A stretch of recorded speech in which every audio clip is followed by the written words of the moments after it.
রাত তখন গভীর, অমাবস্যার নিকষ কালো অন্ধকারে ঢাকা পড়ে আছে ঝাউতলা গ্রাম। গ্রামের শেষ প্রান্তে বাঁশঝাড়ের ঠিক ওপারেই পুরনো কবরস্থান। সচরাচর এ সময় শেয়ালের ডাক ছাড়া আর কোনো শব্দ পাওয়া যায় না, কিন্তু আজ কবরস্থান থেকে ভেসে আসছে এক অদ্ভুত হাড় হিম করা গোঙানির শব্দ। বাতাসের শো শো শব্দের সাথে মিশে সেই গোঙানি যেন এক অশরীরী আতঙ্কের সৃষ্টি করেছে।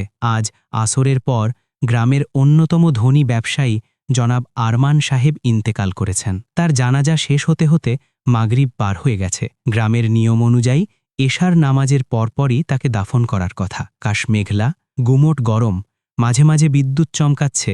সেই আলোয় কবরস্থানের পুরনো গাছগুলোকে এক একটা কঙ্কালের মতো মনে হচ্ছে। মসজিদের ইমাম মৌলানা ইউসুফ রহিমাহুল্লাহ এর নেতৃত্বে কয়েকজন যুবক কবর খুঁড়তে এসেছে, কিন্তু অদ্ভুত ব্যাপার হল মাটি কাটার কোদালটি মাটিতে আঘাত করতেই ঠন ঠন আওয়াজ হচ্ছে, যেন মাটির নিচে পাথর বিছানো। অথচ ঝাউতলার মাটি সবসময় নরম ও পলিযুক্ত। কবর খননকারী দলের প্রধান করিম মিয়া কপালে হাত দিয়ে বসে পড়ল। তার শরীর ঘামে ভিজে গেছে, চোখে মুখে চরম ভীতি। সে কেঁপে কেঁপে ইমাম সাহেবকে বলল, হুজুর, আমার জীবনে আমি বহু কবর খুঁড়েছি, কিন্তু এমন ঘটনা বাপের জন্মেও দেখিনি। কোদাল মারলেই মনে হচ্ছে আগুনের ফুলকি বেরোচ্ছে, আর মাটির নিচ থেকে পোড়া মাংসের গন্ধ আসছে। মাওলানা ইউসুফ রহিমাহুল্লাহ একজন আল্লাহওয়ালা মানুষ। তিনি গম্ভীর হয়ে গেলেন।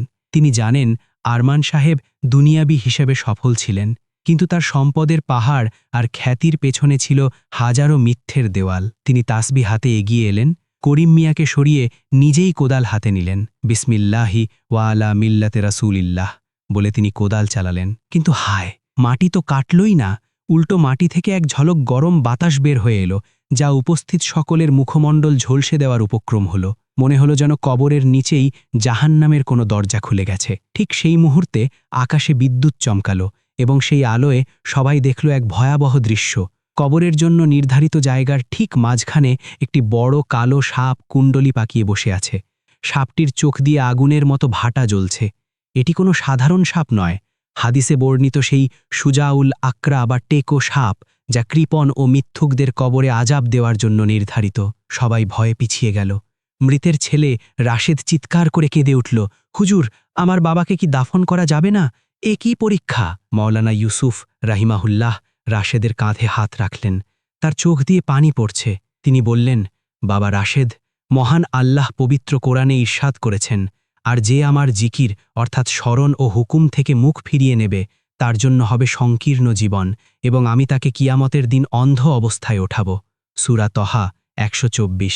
তোমার বাবা হয়তো দুনিয়ার মানুষকে মিথ্যে বলে ঠকিয়েছে, কিন্তু মাটির নিচের জগৎকে তো ঠকানো সম্ভব নয়। এখানে টাকা চলে না, চলে শুধু ঈমান আর সত্যবাদিতা। হঠাৎ করেই কবরস্থান সংলগ্ন বাঁশঝাড় থেকে হাজার হাজার পাখির ডানা ঝাপটানোর শব্দ শোনা গেল। মনে হলো অদৃশ্য কোনো শক্তি এই লাশকে মাটিতে গ্রহণ করতে বাধা দিচ্ছে। উপস্থিত মানুষের মনে হলো বাতাসের মধ্যে কেউ ফিসফিস করে বলছে, মিথ্যুক, মিথ্যুক, আল্লাহর লানত মিথ্যুকদের উপর। আরমান সাহেবের লাশ খাটিয়ায় রাখা, কাফনের কাপড় দিয়ে ঢাকা মুখ, কিন্তু হঠাৎ বাতাসের তীব্র ঝাপটায় মুখের কাপড়তে সরে গেল। লণ্ঠনের আলোয় সবাই দেখল মাত্র কয়েক ঘন্টা আগে মারা যাওয়া আরমান সাহেবের ফর্সা উজ্জ্বল মুখটি এখন কয়লার মতো কালো হয়ে গেছে। তার জিহবাতি অস্বাভাবিকভাবে বড় হয়ে মুখের বাইরে ঝুলে আছে, যেন কেউ তাকে টেনে ছিঁড়ে ফেলতে চেয়েছে। এই দৃশ্য দেখে করিম মিয়া জ্ঞান হারালো। বাকিরা ভয়ে একে অপরকে জড়িয়ে ধরল। ইমাম সাহেব উচ্চস্বরে আয়াতুল কুরসি পাঠ করতে শুরু করলেন, কিন্তু তার গলাও কেঁপে উঠল। তিনি বুঝতে পারলেন এই রাত সাধারণ কোনো রাত নয়, এটি একটি মিথ্যের সাম্রাজ্যের পতনের রাত। এটি এমন একটি রাত যা ঝাউতলার মানুষ কোনো দিন ভুলবে না। আরমান সাহেবের সারা জীবনের জমানো মিথ্যে আজ তার কবরের দরজায় শিকল পরিয়ে দিয়েছে। কিন্তু প্রশ্ন হলো, কি এমন মিথ্যে বলেছিলেন তিনি? কেন তার লাশের এই অবস্থা? আর সেই কালো ছায়াটি বা কি, যা লাশের খাটিয়ার পাশে দাঁড়িয়ে আছে বলে মনে হচ্ছে? কবরস্থানের সেই হাড় হিম করা বিভীষিকা থেকে চলুন ফিরে যাই ২০ বছর আগের অতীতে। যে আরমান সাহেবের লাশ আজ মাটি নিতে অস্বীকার করছে, সেই আরমান সাহেব একসময় এমন ছিলেন না। তিনি ছিলেন গ্রামের এক সাধারণ উচ্চাভিলাষী যুবক। কিন্তু শয়তানের প্ররোচনা আর দুনিয়ার মোহ মানুষের ঈমানকে কিভাবে ধাপে ধাপে ধ্বংস করে, আরমান তার এক জ্বলন্ত উদাহরণ। সেটা ছিল বর্ষাকাল। গ্রামের প্রভাবশালী ব্যবসায়ী এবং আরমানের ব্যবসায়িক অংশীদার জনাব রহিম বক্স হঠাৎ ইন্তেকাল করলেন। রহিম বক্স ছিলেন অত্যন্ত পরেজগার মানুষ। মৃত্যুকালে তিনি রেখে গেলেন তার একমাত্র শিশুপুত্র ইয়াসিন এবং বিশাল সম্পত্তির মালিকানা। ইয়াসিন তখন মাত্র ৮ বছরের এতিম শিশু। তার মা আগেই মারা গেছেন। এখন দুনিয়াতে তার আপন বলতে আর কেউ রইল না, একমাত্র ব্যবসায়িক চাচা আরমান ছাড়া। গ্রামের সবাই জানত রহিম বক্স তার সব সম্পত্তি একমাত্র ছেলে ইয়াসিনের নামে ওসিয়ত করে গেছেন এবং আরমানকে তার দেখাশোনার দায়িত্ব দিয়ে গেছেন। কিন্তু রহিম বক্সের মৃত্যুর ঠিক ৪০ দিন পর আরমান তার আসল রূপ প্রকাশ করল। দিনটি ছিল শুক্রবার। জুমার নামাজের পর গ্রামের মাতব্বরদের নিয়ে সালিশ বসল। বিষয় রহিম বক্সের সম্পত্তি বন্টন। সবাই যখন ইয়াসিনের অধিকার নিয়ে কথা বলছিল, তখন আরমান পকেট থেকে একটি পুরনো জরাজীর্ণ স্ট্যাম্প পেপার বের করল। তার চোখে মুখে তখন এক অদ্ভুত ধূর্ততা। সে গম্ভীর কণ্ঠে বলল, আপনারা যা ভাবছেন তা ঠিক নয়। রহিম ভাই মারা যাওয়ার ৩ দিন আগে তার সব সম্পত্তি আমার কাছে বিক্রি করে দিয়ে গেছেন। এই যে তার টিপসই দেওয়া দলিল। উপস্থিত সবাই হতভম্ব হয়ে গেল। ৮ বছরের শিশু ইয়াসিন ফ্যাল করে তাকিয়ে রইল তার চাচার দিকে। সে বুঝতেও পারল না তার পায়ের নিচ থেকে মাটি সরে যাচ্ছে। গ্রামের মুরব্বীরা দলিলটি পরীক্ষা করলেন। আপাতদৃষ্টিতে সব ঠিক মনে হলেও রহিম বক্সের দীর্ঘদিনের বন্ধু এবং স্থানীয় মাদ্রাসার মুহতামিম মাওলানা আবদুল্লাহ আরএইচ এর মনে সন্দেহ জাগল। তিনি জানতেন রহিম ভাই কখনোই তার এতিম ছেলেকে পথে বসিয়ে যাবেন না। মাওলানা আবদুল্লাহ আরএইচ আরমানের চোখের দিকে তাকিয়ে বললেন, আরমান, তুমি কি আল্লাহকে সাক্ষী রেখে বলতে পারবে এই দলিল সত্য? মনে রেখো, নিশ্চয়ই যারা অন্যায়ভাবে এতিমের ধন সম্পদ গ্রাস করে তারা মূলত তাদের পেটে আগুন ভক্ষণ করে এবং অচিরেই তারা জ্বলন্ত আগুনে প্রবেশ করবে। সূরা নিসা ১০। আরমান মুহূর্তের জন্য কেঁপে উঠল। তার মনে হলো কেউ যেন তার কলিজাটা খামচে ধরেছে। এটি ছিল তার বিবেকের শেষ কামড়। কিন্তু শয়তান তখন তার কানে ফিসফিস করে মন্ত্রণা দিচ্ছিল, এই একটা মিথ্যে বললেই তুই পুরো এলাকার জমিদার হয়ে যাবি। আরমান, পিছিয়ে যাস না। আরমান নিজেকে সামলে নিল। সে সবার সামনে দাঁড়িয়ে বুক ফুলিয়ে বলল, আমি আল্লাহর কসম খেয়ে বলছি এই দলিল সত্য। সেদিন আকাশ পরিষ্কার ছিল, কিন্তু আরমান যখনই আল্লাহর কসম কথাটি উচ্চারণ করল, হঠাৎ করেই বিকট শব্দে মেঘ ডেকে উঠল। উপস্থিত অনেকের মনে হল মসজিদের মিনারটি যেন সামান্য কেঁপে উঠল। কিন্তু দুনিয়ার লোভে অন্ধ আরমান সেসব লক্ষ্য করল না। সে হাত উঁচিয়ে আবার বলল, আমি মিথ্যে বলছি না। রহিম ভাই নিজ হাতে আমাকে সব লিখে দিয়েছেন। মিথ্যে সাক্ষ্য এবং জাল দলিলের জোরে সালিশে আরমান জিতে গেল।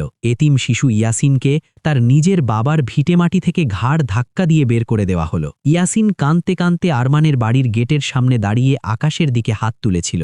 সে কোনো অভিশাপ দেয়নি, শুধু বলেছিল, আল্লাহ, তুমি সব দেখছ। আমার আব্বা নেই, তুমি তো আছো। রাসূলুল্লাহ সাল্লাল্লাহু আলাইহি ওয়াসাল্লাম ইরশাদ করেছেন, মজলুমের অর্থাৎ নির্যাতিত ব্যক্তির বদদোয়া থেকে বেঁচে থাকো, যদিও সে কাফের হয়, কেননা তার এবং আল্লাহর মাঝখানে কোনো পর্দা থাকে না। মুসনাদে আহমাদ। ইয়াসিনের সেই চোখের পানি মাটিতে পড়ার আগেই আরমানের তকদিরে এক ভয়ঙ্কর পরিবর্তন লেখা হয়ে গেল। সেদিন রাতে যখন আরমান বিজয়ের আনন্দে ঘুমানোর প্রস্তুতি নিচ্ছিল, তখন থেকেই শুরু হলো তার পতনের অলৌকিক সূচনা। সে এশার নামাজ পড়েনি, কারণ তার মনে এক ধরনের অস্বস্তি কাজ করছিল। বিছানায় শুতেই সে অনুভব করল তার ঘরের তাপমাত্রা হঠাৎ কমে গেছে, অথচ বাইরে তখন ভ্যাপসা গরম। হঠাৎ সে শুনতে পেল তার আলমারির ভেতর থেকে, যেখানে সে এতিমের আত্মসাৎ করা দলিলটি লুকিয়ে রেখেছে, সেখান থেকে খসখস শব্দ আসছে। মনে হচ্ছে হাজার হাজার উই পোকা বা আরশোলা কাগজ কাটছে। সে ধরমর করে উঠে আলো জ্বালালো। আলমারি খুলল, কিন্তু না, সেখানে কোনো পোকা নেই। দলিলটি ঠিকই আছে, কিন্তু দলিলটি হাতে নিতেই সে আঁতকে উঠল। কাগজটি অস্বাভাবিক গরম, যেন সদ্যই কোনো আগুনের চুল্লি থেকে বের হয়েছে। সে ভয়ে কাগজটি রেখে দিল। মনের ভুল ভেবে সে আবার শুয়ে পড়ল, কিন্তু বাতি নেভানোর পর সে দেখল ঘরের কোণায় অন্ধকারের মধ্যে দুটি লাল চোখ তার দিকে তাকিয়ে আছে।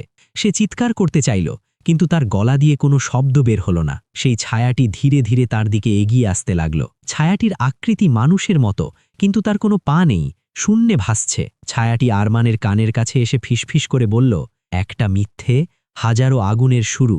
তুই প্রস্তুত তো? সেদিন রাত থেকে আরমান আর কোনো দিন শান্তিতে ঘুমাতে পারেনি।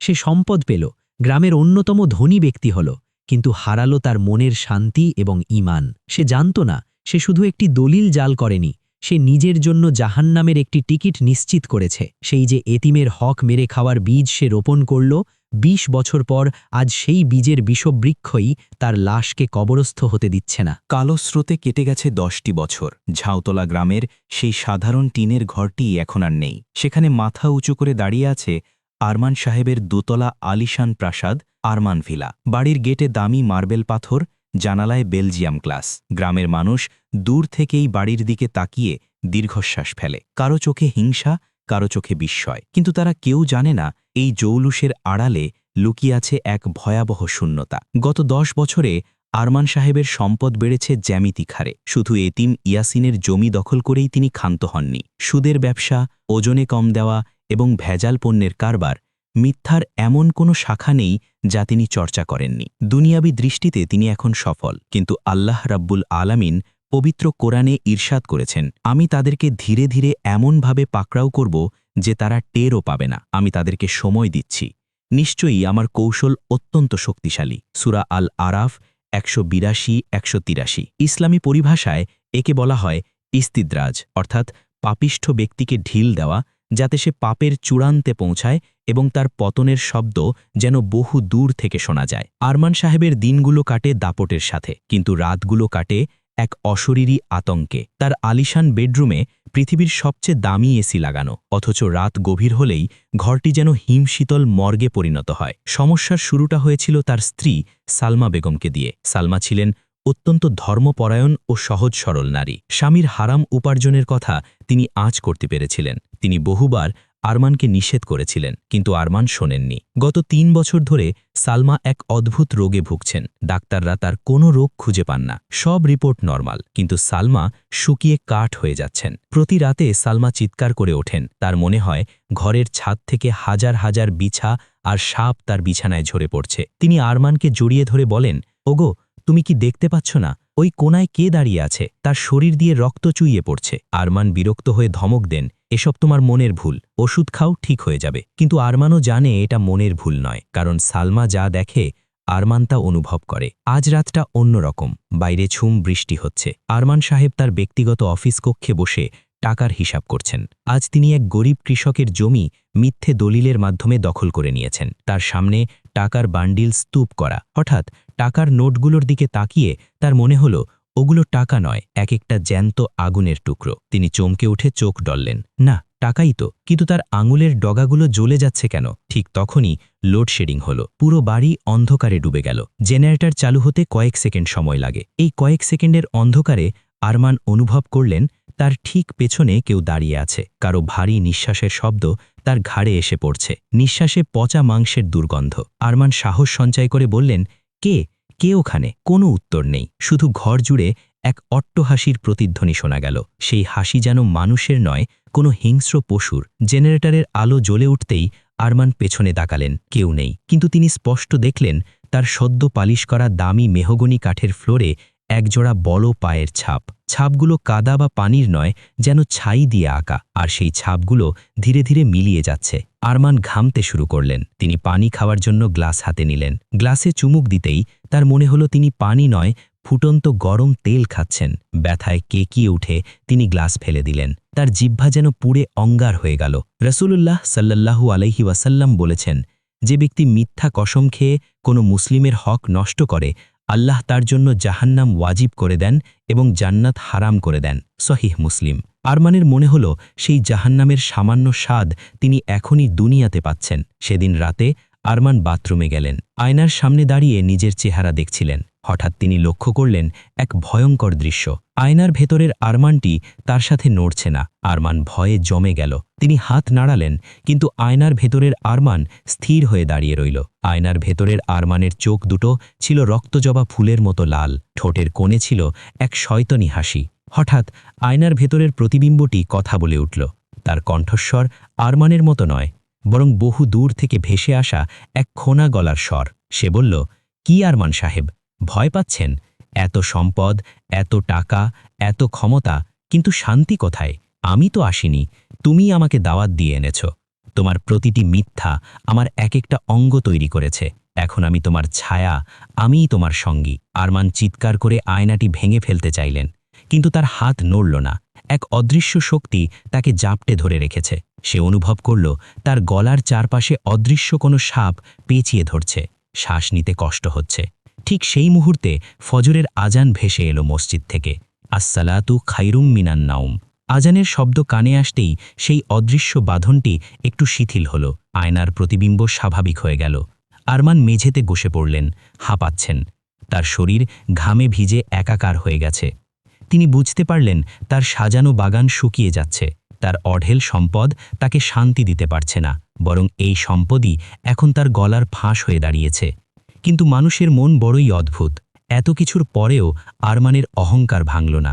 সে ভাবল হয়তো মানসিক চাপে এসব দেখছে। সকালে উঠেই সে ঠিক করল কোনো মনোরোগ বিশেষজ্ঞের কাছে যাবে। সে বুঝতেই চাইল না এই রোগ মনের নয়, এই রোগ রুহের। আর রুহের চিকিৎসার জন্য ডাক্তারের কাছে নয়, আল্লাহর কাছে ফিরতে হয়। সূর্য ওঠার পর যখন আরমান নাস্তার টেবিলে বসল, তখন তার ছোট মেয়ে রিমু দৌড়ে এলো। রিমুর বয়স 7, নিষ্পাপ শিশু। সে বাবার কোলে উঠে বলল, বাবা জানো, কাল রাতে আমি স্বপ্ন দেখেছি একটা কালো লোক তোমার কাঁধে চড়ে বসে আছে। সে তোমার কান কামড়ে খাচ্ছিল।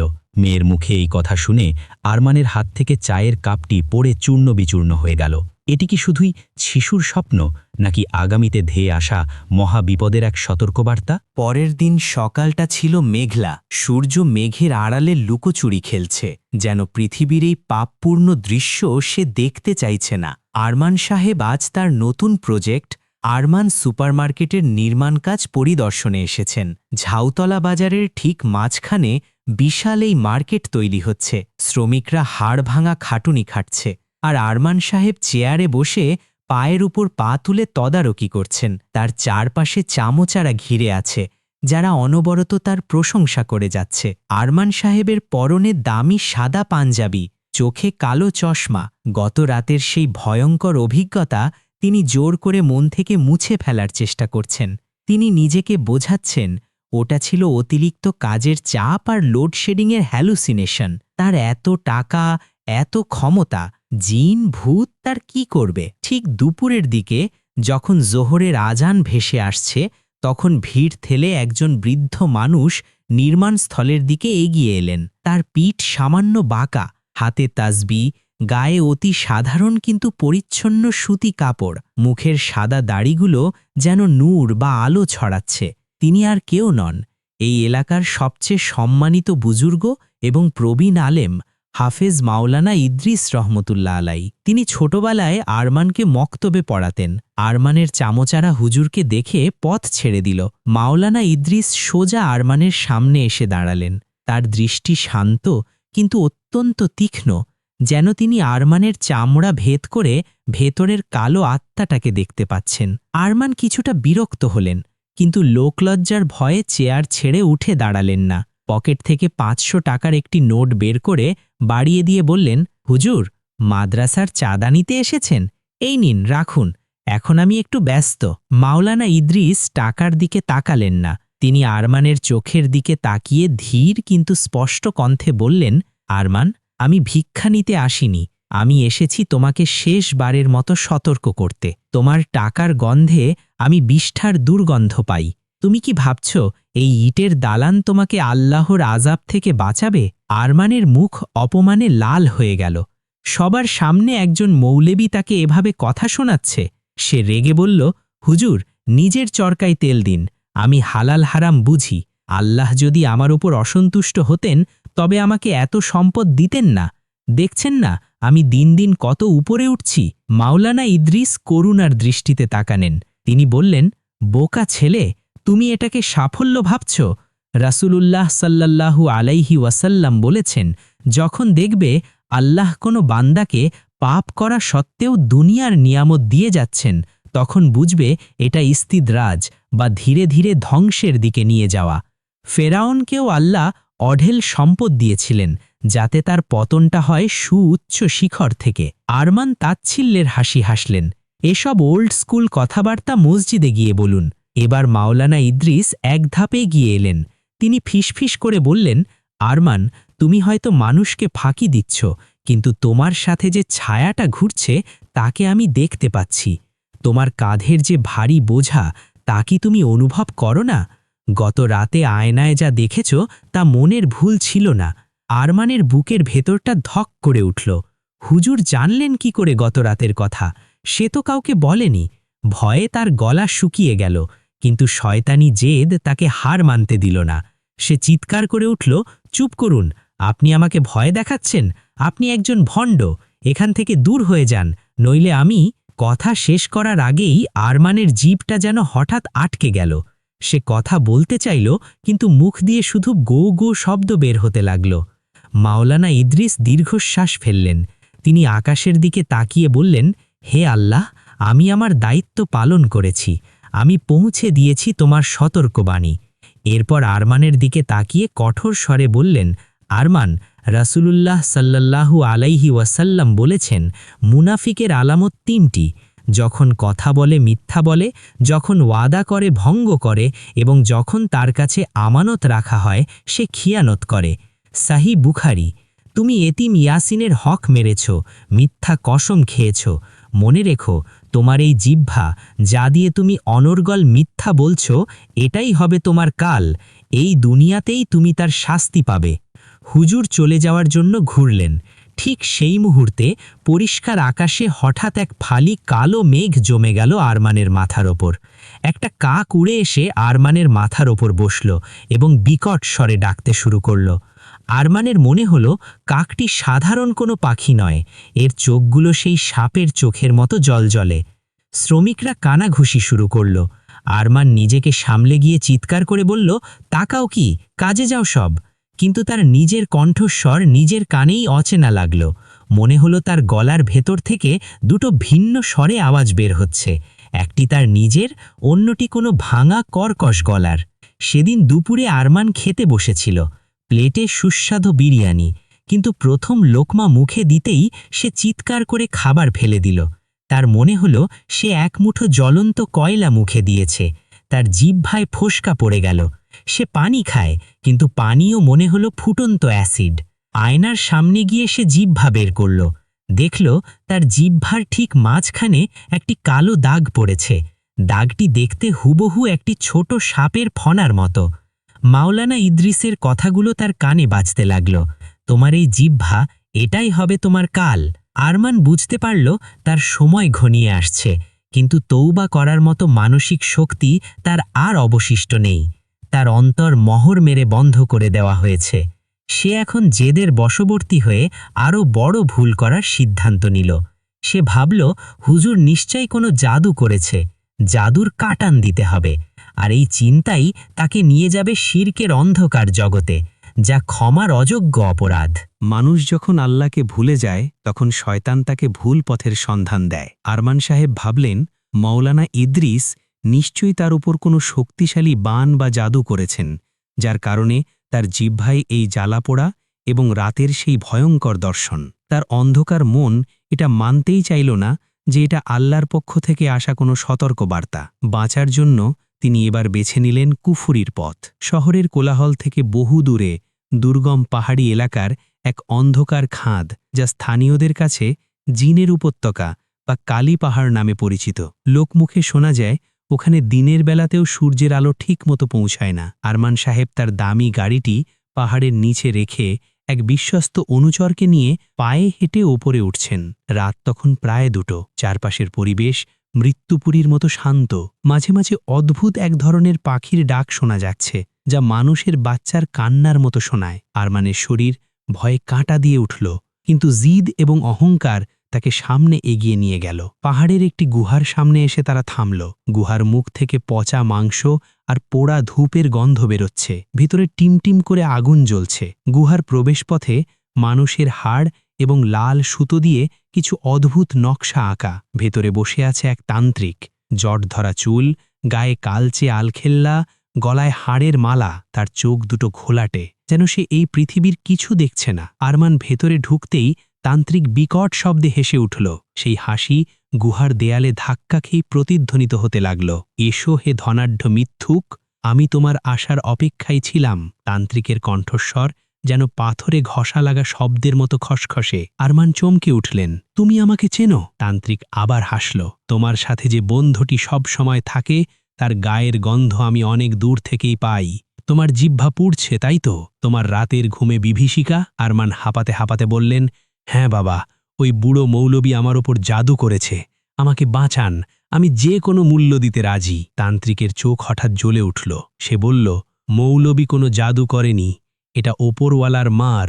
এটাকে ঠেকাতে হলে তোমাকে শয়তানের সাথে হাত মেলাতে হবে। তোমাকে এমন এক শক্তির আশ্রয় নিতে হবে যা তোমাকে দুনিয়ার সব নিয়ম ভাঙতে সাহায্য করবে। কিন্তু মনে রেখো, এর পরিণাম হবে ভয়াবহ। তুমি কি রাজি? আরমান মুহূর্তের জন্য দ্বিধায় পড়লেন। ছোটবেলায় মায়ের কাছে শোনা কথা মনে পড়ল, জাদু করা এবং যে জাদু করায় উভয়েই জাহান্নামী। মহান আল্লাহ পবিত্র কুরআনে ইরশাদ করেছেন, তারা সুলেইমান আলাইহিসসালামের রাজত্বকালে শয়তানদের আবৃত মারণ মন্ত্রের অনুসরণ করত। সুলেইমান কুফুরি করেনি, বরং শয়তানরাই কুফুরি করেছিল। তারা ভালো করেই জানত যে কেউ জাদু অবলম্বন করবে তার জন্য পরকালে কোনো অংশ নেই। সূরা বাকারার ১০২। কিন্তু আরমানের জিহ্বার জ্বালাপোড়া তখন তীব্র হয়ে উঠেছে। সে যন্ত্রণায় কাতরাতে কাতরাতে বলল, আমি রাজি, আমি শুধু বাঁচতে চাই, আমার ক্ষমতা ধরে রাখতে চাই। তান্ত্রিক একটি মাটির পাত্রে কিছু রক্ত, ছাই আর মদের মতো তরল মিশিয়ে আরমানের সামনে ধরে বলল, এটা পান করো আর মনে মনে বলো, আমি আমার রূহ অর্থাৎ আত্মা অন্ধকারের কাছে সঁপে দিলাম। আরমান কাঁপতে কাঁপতে সেই জঘন্য পানীয়টি মুখে নিলেন। গলায় ঢালতেই মনে হলো একদলা বরফ তার পেটের ভেতর ঢুকে গেল। মুহূর্তের মধ্যে তার জিহ্বার জ্বালাপোড়া কমে গেল। শরীরে এক অদ্ভুত পৈশাচিক শক্তি অনুভব করলেন তিনি। তান্ত্রিক বলল, আজ থেকে তুমি আর একা নও। খাবিজ গোত্রের এক শক্তিশালী জিন তোমার পাহারাদার হল। সে তোমাকে দুনিয়ার বিপদ থেকে বাঁচাবে, কিন্তু বিনিময়ে সে তোমার ঈমান চুষে খাবে। তুমি যত বেশি মিথ্যা বলবে, যত বেশি জুলুম করবে, সে তত শক্তিশালী হবে। গুহা থেকে বেরোনোর সময় আরমান অনুভব করলেন তার চারপাশটা বদলে গেছে। তিনি আর ভয় পাচ্ছেন না, কিন্তু তার বুকের বাঁ পাশটা একেবারে খালি মনে হচ্ছে। সেখানে যে হৃৎস্পন্দন ছিল তা এখন যান্ত্রিক মনে হচ্ছে। ফিরে আসার পথে গাড়িতে বসে আরমান খেয়াল করলেন ড্রাইভার ভয়ে ভয়ে তার দিকে তাকাচ্ছে। আরমান আয়নায় নিজের মুখ দেখলেন। তার চোখের মণি এখন আর কালো নয়, কিছুটা ধূসর হয়ে গেছে, আর তার ঠোঁটের কোণে সবসময় একটা ক্রূর হাসি লেগে আছে। বাড়িতে ফিরে তিনি সরাসরি তার অসুস্থ স্ত্রী সালমার ঘরে গেলেন। সালমা তখন জায়নামানে বসে কাঁদছিলেন। আরমান ঘরে ঢুকতেই সালমা চিৎকার করে উঠলেন, বের হয়ে যাও, তোমার সাথে ওটা কে? তোমার পিছনে ওটা কে দাঁড়িয়ে আছে? আরমান আসলেন, বললেন, কেউ না সালমা, ও আমার নতুন শক্তি। সালমা জ্ঞান হারালেন। আরমান ভ্রুক্ষেপও করলেন না। তিনি এখন বিশ্বাস করতে শুরু করেছেন যে তিনি অজেয়। তিনি জানেন না, তিনি আসলে নিজের পায়ে কুড়াল মারেননি, তিনি নিজেই নিজেকে জীবন্ত লাশে পরিণত করেছেন। তান্ত্রিক তাকে বাঁচায়নি, বরং তাকে এমন এক ফাঁদে ফেলেছে যেখান থেকে মৃত্যু ছাড়া বেরোবার আর কোনো পথ নেই। কিন্তু আল্লাহর পরিকল্পনা বোঝা মানুষের সাধ্যের বাইরে। আরমান ভাবছে সে শয়তানের সাহায্যে জিতে গেছে, অথচ আল্লাহ তাকে চূড়ান্ত সময় দিচ্ছেন। সামনেই অপেক্ষা করছে তার জীবনের সবচেয়ে বড় ট্র্যাজেডি, যা তার কলিজা ছিঁড়ে ফেলবে। শয়তানের সাথে হাত মেলানোর পর আরমান সাহেবের দুনিয়াবি উত্থান হল উল্কার গতিতে। জিনের উপত্যকা থেকে ফিরে আসার পর তার ব্যবসায়িক বুদ্ধি যেন 10 গুণ বেড়ে গেল, কিন্তু তার অন্তরের অবশিষ্ট আলোটুকু নিভে গেল চিরতরে। এখন আর আজানের শব্দ শুনলে তার ভালো লাগে না, বরং এক ধরনের অস্বস্তি হয়। জুমার নামাজে সে যায় শুধু লোক দেখানোর জন্যে, কপালে সেজদার দাগ ফেলার জন্যে সে জোর করে কপাল ঘষে, কিন্তু তার অন্তরে আল্লাহর ভয় নেই। ঝাউতলা গ্রামের কেন্দ্রীয় মসজিদটি ছিল অনেক পুরনো। মুসল্লির সংখ্যা বাড়ায় মসজিদটি সম্প্রসারণ করা জরুরি হয়ে পড়েছিল। গ্রামের দিনমজুর, রিকশাওয়ালা এবং সাধারণ মানুষ তাদের ঘাম ঝরানো কষ্টের উপার্জন থেকে তিল তিল করে টাকা জমিয়েছিল। প্রায় 15 লাখ টাকার একটি তহবিল গঠন করা হল। মসজিদ কমিটির সভাপতি হিসেবে সবার সম্মতিক্রমে এই বিশাল অঙ্কের টাকাটা আরমান সাহেবের কাছে আমানত রাখা হল। কারণ গ্রামের মানুষের ধারণা ছিল আরমান সাহেবের মতো ধনী মানুষ অন্তত আল্লাহর ঘরের টাকা মারবে না। কিন্তু তারা জানত না, যার অন্তরে ঈমান নেই তার কাছে কাবা শরীফের গিলাফও নিরাপদ নয়। আরমান সাহেবের নতুন একটি ইটের ভাটায় হঠাৎ বড় অঙ্কের বিনিয়োগের প্রয়োজন হল। তার নজর পড়ল মসজিদের সেই 15 লাখ টাকার ওপর। তার শয়তানি সত্তা বা সেই জিনটি তাকে কুমন্ত্রণা দিল, টাকাটা খরচ করে ফেল, পরে লাভ হলে দিয়ে দিবি, আর যদি কেউ চায় বলে দিবি টাকা চুরি হয়েছে, তোর তো টাকার অভাব নেই, মানুষ তোকে বিশ্বাস করবে। জুমার দিন মসজিদ কমিটি আরমান সাহেবের কাছে এলো কাজ শুরু করার জন্যে টাকা চাইতে। মসজিদের বারান্দায় শত শত মানুষ। আরমান সাহেব অত্যন্ত ভাবলেশহীন মুখে বললেন, ভাই সব, আমি অত্যন্ত দুঃখিত, গতরাতে আমার অফিসের লকার ভেঙে চোর সব টাকা নিয়ে গেছে। মসজিদের টাকা, আমার নিজের টাকা, সব শেষ। উপস্থিত মুসল্লিদের মধ্যে হাহাকার পড়ে গেল। গ্রামের বৃদ্ধ মোয়াজ্জিন কেঁদে ফেললেন।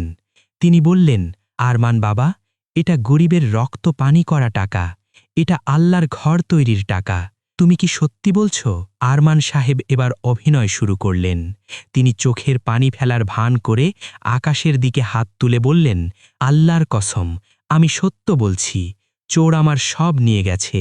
মসজিদের বারান্দায় দাঁড়িয়ে জুমার নামাজের ঠিক আগ মুহূর্তে আল্লাহর নাম নিয়ে এই ডাহা মিথ্যা কথাটি বলার সাথে সাথে প্রকৃতিতে এক ভয়ঙ্কর পরিবর্তন দেখা দিল। যদিও তখন ভর দুপুর, কিন্তু হঠাৎ করেই সূর্যের আলো ম্লান হয়ে গেল। মনে হলো সূর্য তার মুখ লুকিয়ে ফেলেছে লজ্জায়। মসজিদের সামনের বড় করই গাছটি থেকে শত শত বাদুর কিচিরমিচির করে উড়ে গেল, যা দিনের বেলা সাধারণত দেখা যায় না। মাওলানা ইদ্রিস রহিমাল্লাহ, যিনি আরমানকে আগেই সতর্ক করেছিলেন, তিনি এক কোণায় বসেছিলেন। তিনি আরমানের দিকে তাকিয়ে কোনো কথা বললেন না, শুধু বিড়বিড় করে বললেন, ইন্না লিল্লাহি ওয়া ইন্না ইলাইহি রাজিউন। আরমান আজ তার নিজের ধ্বংসের দলিলে চূড়ান্ত স্বাক্ষর করে দিল। রাসূলুল্লাহ সাল্লাল্লাহু আলাইহি ওয়াসাল্লাম বলেছেন, যে ব্যক্তি কোনো মুসলিমের হক আত্মসাৎ করার জন্যে মিথ্যা কসম খায়, সে আল্লাহর সাথে এমন অবস্থায় সাক্ষাৎ করবে যে আল্লাহ তার উপর অত্যন্ত রাগান্বিত থাকবেন। আরমান সাহেব বাড়ি ফিরলেন। তার মনে বিজয়ের আনন্দ। 15 লাখ টাকা এখন তার পকেটে। তিনি তার ব্যক্তিগত সিন্দুক বা লকার খোলার জন্যে রুমে ঢুকলেন। লকারের ভেতর থরে থরে সাজানো আছে মসজিদের সেই টাকার বান্ডিলগুলো। তিনি ভাবলেন টাকাগুলো বের করে গুনবেন। লকার খুলতেই এক ভ্যাপসা গরম বাতাস তার মুখে লাগল। তিনি হাত বাড়িয়ে টাকার প্রথম বান্ডিলটি ধরলেন, কিন্তু এ কি, টাকাগুলো ভেজা কেন? তিনি হাত বের করে আনলেন, যা দেখলেন তাতে তার রক্ত হিম হয়ে গেল। তার হাতে লেগে আছে গাঢ় লাল চটচটে রক্ত। তাজা রক্তের গন্ধে তার নাড়িভুড়ি উল্টে আসার উপক্রম হল। তিনি পাগলের মতো লকারের সব টাকা মেঝেতে ফেললেন। প্রতিটি টাকার নোট রক্তে জবজবে ভেজা। মনে হচ্ছে টাকাগুলো সদ্য জবাই করা কোনো পশুর পেট থেকে বের করা হয়েছে। মেঝেতে রক্তের স্রোত বয়ে যাচ্ছে। আরমান চিৎকার করে উঠলেন। তিনি দৌড়ে বাথরুমে গেলেন হাত ধোয়ার জন্যে। সাবান দিয়ে ঘষছেন, কিন্তু হাতের রক্তের দাগ কিছুতেই যাচ্ছে না। পানির কল ছাড়লেন, কিন্তু কল দিয়ে পানির বদলে ফোঁটা ফোঁটা রক্ত পড়তে শুরু করল। হঠাৎ সেই অদৃশ্য কণ্ঠস্বর, সেই খোনা গলার হাসি আবার শোনা গেল। কি আরমান সাহেব, টাকা গুনবেন না? এগুলো তো টাকা নয়, এগুলো গরিবের রক্ত। তুমি তো টাকা চাওনি, তুমি তো চেয়েছিলে ক্ষমতা। নাও, আজ থেকে এই রক্তই তোমার সঙ্গী। আরমান ভয়ে থরথর করে কাঁপতে লাগলেন। তিনি বুঝতে পারলেন তার সেই পালিত জিনও এখন তাকে ব্যঙ্গ করছে। কালো জাদু তাকে দুনিয়াবি বিপদ থেকে বাঁচাতে পারে, কিন্তু আল্লাহর লানত থেকে বাঁচাতে পারে না। সেই দিন বিকেল থেকে আরমানের শরীরে এক অদ্ভুত দুর্গন্ধ হতে শুরু করল, পচা লাশের গন্ধ। সে যত দামি আতরি মাখুক না কেন, সেই গন্ধ যায় না। তার বাড়ির কাজের লোকেরা তার কাছে আসতে পারে না। এমনকি তার নিজের সন্তানেরাও তাকে দেখে নাক চেপে ধরে। সন্ধ্যায় খবর এলো আরমানের ইটের ভাটায় আগুন লেগেছে। কোনো কারণ ছাড়াই দাউ দাউ করে জ্বলছে সবকিছু। ফায়ার সার্ভিস আগুন নেভাতে পারছে না। আরমান বারান্দায় দাঁড়িয়ে দেখলেন আকাশের ওই প্রান্তে আগুনের লেলিহান শিখা। তার মনে হলো ওটা ইটের ভাটা জ্বলছে না, জ্বলছে তার পরকাল। কিন্তু হায়, এত কিছুর পরেও মানুষের অহংকার ভাঙে না। আরমান ভাবলেন টাকাগুলো পুড়িয়ে ফেললেই সব ঠিক হয়ে যাবে। তিনি রক্তমাখা টাকাগুলো নিয়ে বাড়ির পেছনের বাগানে গেলেন পোড়ানোর জন্যে। আগুন জ্বালালেন, কিন্তু আশ্চর্য, কাগজগুলো আগুনে পুড়ল না। আগুনের মধ্যে টাকার নোটগুলো সাপের মতো মোচড়াতে লাগল, কিন্তু ছাই হল না। আল্লাহর এই অলৌকিক নিদর্শন দেখে আরমান জ্ঞান হারালেন। তিনি জানতেন না তার পাপের বোঝা এখন তার পরিবারের ওপরেও ছায়া ফেলতে শুরু করেছে। তার আদরের মেয়েটির দিকে ধেয়ে আসছে এক মহাবিপদ, যা আরমানকে জীবন্ত লাশ বানিয়ে দেবে। পাপ যখন সীমা ছাড়িয়ে যায়, তখন আল্লাহ তাআলা মানুষের সবচেয়ে প্রিয় বস্তুর উপর আঘাত হানেন, যাতে সে ফিরে আসে। আরমান সাহেবের জীবনে টাকার চেয়েও প্রিয় যদি কিছু থেকে থাকে, তবে সে তার 7 বছরের একমাত্র কন্যা রিমু। রিমুর নিষ্পাপ হাসির দিকে তাকালে আরমান সাহেবের পাষাণ হৃদয়েও পিতৃস্নেহের জোয়ার আসত। কিন্তু তিনি ভুলে গিয়েছিলেন যে হারাম রিজিক বা হারাম ভক্ষণ করে গড়ে ওঠা শরীর জান্নাতে প্রবেশ করবে না, এমনকি দুনিয়াতেও শান্তি পাবে না। মসজিদের টাকা আত্মসাদের ঘটনার ঠিক 3 দিন পরের কথা। আরমান সাহেবের শরীরে সেই পচা দুর্গন্ধ এখনও আছে। তিনি এখন নিজেকে এক ঘরে বন্দি করে রাখেন। কিন্তু আজ বিকেলে হঠাৎ বাড়িজুড়ে কান্নার রোল পড়ে গেল। রিমু খেলছিল ড্রয়িং রুমে। হঠাৎ সে বিকট এক চিৎকার দিয়ে মাটিতে লুটিয়ে পড়ে। তার শরীর ধনুকের মতো বেঁকে যায় এবং মুখ দিয়ে ফেনা বের হতে থাকে। আরমান সাহেব দৌড়ে নিচে নেমে আসেন। মেয়েকে কোলে নিতেই তিনি আঁতকে ওঠেন। রিমুর শরীর যেন আগুনের মতো পুড়ছে। এত জ্বর কোনো সাধারণ মানুষের হতে পারে না। শহরের সবচেয়ে বড় শিশু বিশেষজ্ঞ ডাক্তার চৌধুরীকে জরুরি তলব করা হলো। ডাক্তার চৌধুরী এসে রিমুকে পরীক্ষা করতে গিয়ে ঘাবড়ে গেলেন। তিনি স্টেথোস্কোপ রিমুর বুকে ধরতেই সেটি হাত থেকে ছিটকে পড়ে গেল, যেন কেউ অদৃশ্য হাত দিয়ে ধাক্কা মেরেছে। থার্মোমিটার রিমুর বগলে দিতেই সেটি ফটাস করে ফেটে গেল। ডাক্তার চৌধুরী কপালে ঘাম মুছতে মুছতে বললেন, মিস্টার আরমান, আমি আমার ডাক্তারি জীবনে এমন কেস দেখিনি। বাচ্চার পালস রেট এত বেশি যে হার্ট যে কোনো সময় ফেল করতে পারে, কিন্তু কোনো ক্লিনিক্যাল কারণ খুঁজে পাচ্ছি না। এটা মেডিকেল সায়েন্সের বাইরে। ঠিক তখনই রিমুর জ্ঞান ফিরল, কিন্তু চোখ মেলার পর যা দেখা গেল তাতে উপস্থিত সবার রক্ত হিম হয়ে গেল। রিমুর সেই মায়াবী চোখ দুটো এখন আর নেই।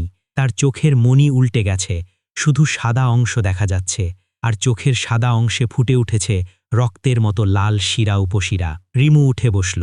7 বছরের বাচ্চা মেয়েটি বিছানায় এমনভাবে বসল যেন কোনো বয়স্ক এবং ক্ষমতাবান কেউ বসে আছে। সে ধীরে ধীরে আরমান সাহেবের দিকে আঙুল তুলল। আরমান সাহেব ভয়ে ভয়ে ডাকলেন, মা, রিমু, তোর কি হয়েছে? রিমু কথা বলে উঠল, কিন্তু এটা রিমুর কণ্ঠ নয়। এটা যেন গভীর পাতাল থেকে উঠে আসা এক যান্ত্রিক, ভাবলেশহীন এবং অত্যন্ত গম্ভীর কণ্ঠস্বর। সেই কণ্ঠে কোনো মায়া নেই, আছে শুধু বিচারকের কঠোরতা। সে বলল, আমাকে মা বলে ডাকবি না, হে আল্লাহর দুশমান। তুই কি ভাবছিস তোর পাপ কেউ দেখছে না? সালমা বেগম ভয়ে জ্ঞান হারানোর উপক্রম হলেন। আরমান সাহেব চিৎকার করে বললেন, ডাক্তার, আমার মেয়েকে কি হয়েছে? ওকে সিডেটিভ দিন। কিন্তু রিমু বাঘের মতো গর্জন করে উঠল। সে বলল, কোনো ওষুধ আমাকে থামাতে পারবে না। আমি এসেছি তোর আমলনামা শোনাতে। শুনবি? এরপর রিমু যা বলল তা শোনার জন্য আরমান প্রস্তুত ছিলেন না। মেয়েটি হুবহু তারিখ ও সময় উল্লেখ করে আরমানের গোপন পাপগুলো বলতে শুরু করল। 19 বছর আগে 12ই জুলাই আসরের পর তুই এতিম ইয়াসিনের দলিলে টিপসই জাল করেছিলি। ইয়াসিন তখন ক্ষুধায় কাঁদছিল, তুই তাকে ধাক্কা দিয়ে বের করে দিয়েছিলি, মনে আছে? আরমান সাহেবের পা কাঁপতে শুরু করল। এত পুরনো ঘটনা এই বাচ্চা মেয়ে জানল কি করে? রিমু আবার বলল, গত পরশু জুমার নামাজের আগে তুই আল্লাহর ঘরে দাঁড়িয়ে কসম খেয়েছিস যে টাকা চুরি হয়েছে, অথচ টাকাগুলো তুই লকারে রেখেছিস। ওই টাকায় এখন রক্ত লেগে আছে। তুই কি জানিস না, আল্লাহ কুরআনে বলেছেন, যেদিন গোপন বিষয়সমূহ পরীক্ষা করা হবে সেদিন তার কোনো শক্তি থাকবে না এবং কোনো সাহায্যকারীও থাকবে না। আরমান সাহেব মেয়ের পায়ে লুটিয়ে পড়লেন। চুপ কর মা, চুপ কর, আর বলিস না। কিন্তু রিমু থামল না। সে এবার অট্টহাসি দিল। সেই হাসিতে জানালার কাঁচগুলো ঝনঝন করে কেঁপে উঠল। তুই তান্ত্রিকের কাছে গেছিলি, তাই না? তুই শয়তানের সাথে চুক্তি করেছিস। তুই ভাবছিস ওই জিন তোকে বাঁচাবে? শোন, ওই জিন এখন তোর মেয়ের শরীরের প্রতিটি শিরায় আগুন ধরিয়ে দিচ্ছে। তুই যে হারাম খাবার খাইয়েছিস সেই শরীরকে, সেই হারাম রক্ত এখন কথা বলছে। হঠাৎ রিমু শূন্যে ভেসে উঠল, বিছানা থেকে প্রায় 2 ফুট উপরে। অভিকর্ষ বলকে হার মানিয়ে সে ভাসতে লাগল। ডাক্তার চৌধুরী এই দৃশ্য দেখে ইয়া আল্লাহ বলে চিৎকার করে রুম থেকে পালিয়ে গেলেন। ভেসে থাকা অবস্থায় রিমুর শরীর থেকে কালো ধোঁয়া বের হতে লাগল। সে আরমানের দিকে তাকিয়ে বলল, তোর মেয়েকে আমরা নিয়ে যাচ্ছি, সে তিলে তিলে ধুকে ধুকে মরবে, তুই দেখবি কিন্তু কিছুই করতে পারবি না। যেমন ইয়াসিনের বাবা মারা যাওয়ার পর তুই তাকে কষ্ট দিয়েছিস, আজ তোর কলিজার টুকরো তোকে কষ্ট দেবে। না না বলে আরমান মেয়েকে ধরতে গেলেন, কিন্তু এক অদৃশ্য দেওয়াল তাকে ছিটকে ফেলে দিল। তিনি ঘরের দেওয়ালে সজোরে আঘাত পেলেন। ধপাস করে রিমু বিছানায় পড়ে গেল। সে আবার জ্ঞান হারালো। এবার তার নাক ও কান দিয়ে কালো রঙের রক্ত গড়িয়ে পড়তে লাগল। ঘর জুড়ে পিন পতন নীরবতা, শুধু সালমা বেগমের কান্নার শব্দ শোনা যাচ্ছে। আরমান সাহেব মেঝেতে বসে আছেন, তার মেরুদণ্ড যেন ভেঙে গেছে। তিনি বুঝতে পারছেন তার সাজানো বাগান তছনছ হয়ে যাচ্ছে।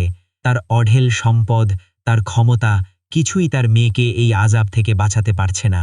রাসূলুল্লাহ সাল্লাল্লাহু আলাইহি ওয়াসাল্লাম বলেছেন, নিশ্চয়ই বান্দা যখন হারাম ভক্ষণ করে তখন তার ৪০ দিনের ইবাদত কবুল হয় না, আর যে শরীর হারাম দিয়ে গঠিত জাহান্নামী তার জন্য উপযুক্ত। মিশকাতুল মাসাবিহ। আরমান তার মেয়ের দিকে তাকালেন। রিমু এখন শান্ত, কিন্তু তার চেহারা ফ্যাকাশে হয়ে গেছে। আরমানের মনে হল তিনি নিজের হাতে নিজের সন্তানকে বিষ খাইয়েছেন, মিথ্যার বিষ, হারামের বিষ। সেই রাতে আরমান এক মুহূর্তের জন্য চোখের পাতা এক করতে পারলেন না। তিনি তাহাজ্জুদের সময় জায়নামাজে দাঁড়াতে চাইলেন, কিন্তু তিনি হাত বাঁধতেই তার মনে হল তার হাত দুটো কেউ পিছন থেকে বেঁধে রেখেছে। তিনি সিজদা করতে চাইলেন, কিন্তু তার ঘাড় শক্ত হয়ে গেল। কিছুতেই মাথা নত করতে পারলেন না। আল্লাহ তার তওবার দরজাও কি বন্ধ করে দিচ্ছেন, নাকি এটাই সেই খাতামাল্লাহু আলা কুলুবিহিম, অর্থাৎ আল্লাহ তাদের অন্তরে মোহর মেরে দিয়েছেন?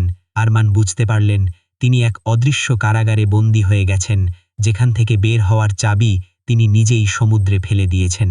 আরমান ভিলা এখন আর কোনো আলিশান বাসভবন নয়, এটি এখন এক জীবন্ত কবরস্থান। রিমুর সেই ভয়াবহ ঘটনার পর বাড়ির কাজের লোকেরা ভয়ে পালিয়ে গেছে। সালমা বেগম অসুস্থ মেয়েকে নিয়ে পাশের এক আত্মীয়ের বাসায় আশ্রয় নিতে বাধ্য হয়েছেন, কারণ এই বাড়িতে থাকার মতো মানসিক শক্তি তার আর নেই। কিন্তু অদ্ভুত বিষয় হল, আরমান সাহেব তাদের সাথে যেতে পারেননি। তিনি যেতে চেয়েছিলেন, কিন্তু মূল ফটকের সামনে এসে এক অদৃশ্য শক্তি তাকে আটকে দিয়েছে। আজ ৩ দিন হল আরমান সাহেব এই বিশাল প্রাসাদে সম্পূর্ণ একা। বিদ্যুৎ নেই, জেনারেটর চালানোর মতো কেউ নেই। পুরো বাড়িটি যেন তাকে গিলে খেতে চাইছে। সকাল 10টা, কিন্তু আরমান সাহেবের মনে হচ্ছে এখন গভীর রাত।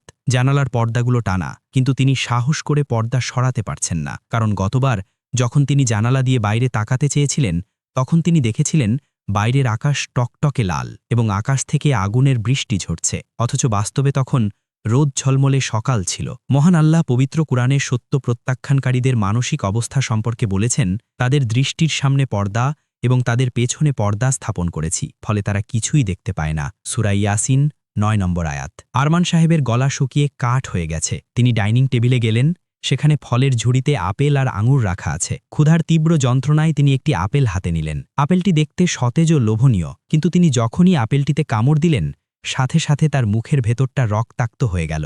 তিনি আপেলটি ছুঁড়ে ফেলে দিলেন। এ কি, এটা তো আপেল নয়। মেঝেতে পড়ে থাকা বস্তুটির দিকে তাকিয়ে তিনি শিউরে উঠলেন। ওটা একটা দলা পাকানো কাঁটাযুক্ত ক্যাকটাস, যার ভেতর থেকে দুর্গন্ধযুক্ত পুঁজ বের হচ্ছে। আরমান সাহেবের মনে পড়ল সূরা আল গাশিয়ার ৬-৭ নং আয়াতের কথা। তাদের জন্য কাঁটাযুক্ত দাড়ি, অর্থাৎ বিষাক্ত গাছ ছাড়া আর কোনো খাদ্য থাকবে না, যা তাদের পুষ্টও করবে না, ক্ষুধাও নিবারণ করবে না। তিনি পানির জগ হাতে নিলেন, গ্লাসে পানি ঢাললেন, কিন্তু গ্লাসটি মুখের কাছে নিতেই দেখলেন পানিগুলো টকপক করে ফুটছে এবং তার রং আলকাত্রার মতো কালো হয়ে গেছে। তিনি ভয়ে গ্লাস ফেলে দিলেন। তৃষ্ণায় তার বুক ফেটে যাচ্ছে, কিন্তু এক ফোঁটা পানিও তার নসিব হচ্ছে না। হারাম টাকায় কেনা খাবার আজ তার জন্য আযাবে পরিণত হয়েছে। তিনি বাঁচার জন্য মরিয়া হয়ে উঠলেন। তিনি দৌড়ে বাড়ির মেন গেটের দিকে গেলেন। গেটটি খোলা, রাস্তা দেখা যাচ্ছে, রিকশা চলছে, মানুষ হাঁটছে। আরমান সাহেব চিৎকার করে ডাকলেন, বাঁচাও, কে আছো, আমাকে বের করো। তিনি দৌড়ে গেট পার হতে চাইলেন, কিন্তু গেটের চৌকাঠে আসতেই ধপাস করে কোনো কঠিন স্বচ্ছ দেয়ালে ধাক্কা খেলেন। মনে হলো বুলেট প্রুফ গ্লাসের সাথে ধাক্কা লেগেছে। তিনি ছিটকে পড়লেন, নাকে হাত দিয়ে দেখলেন রক্ত ঝরছে। তিনি আবার উঠলেন, আবার ধাক্কা দিলেন। তিনি হাত দিয়ে অনুভব করলেন বাতাসের মধ্যে এক অদৃশ্য দেয়াল তাকে আটকে রেখেছে। তিনি রাস্তার মানুষদের দেখতে পাচ্ছেন, কিন্তু কেউ তার দিকে তাকাচ্ছে না। তিনি চিৎকার করছেন, কিন্তু তার শব্দ যেন এই অদৃশ্য দেয়াল ভেদ করে বাইরে যাচ্ছে না। হঠাৎ তিনি তার পেছনে কারো উপস্থিত টের পেলেন। তিনি ঘুরে তাকালেন, দেখলেন তার ড্রয়িং রুমের সোফায় একজন বসে আছে, অবিকল আরমান সাহেবের মতো দেখতে, কিন্তু তার শরীরটা কয়লার মতো কালো এবং চোখ দুটো আগুনের ভাটার মতো। এটি তার কারিন বা সঙ্গী জিন, যে শয়তান তার প্রতিটি মিথ্যার সাক্ষী। কালো আরমানটি হেসে বলল, কোথায় যাচ্ছ আরমান?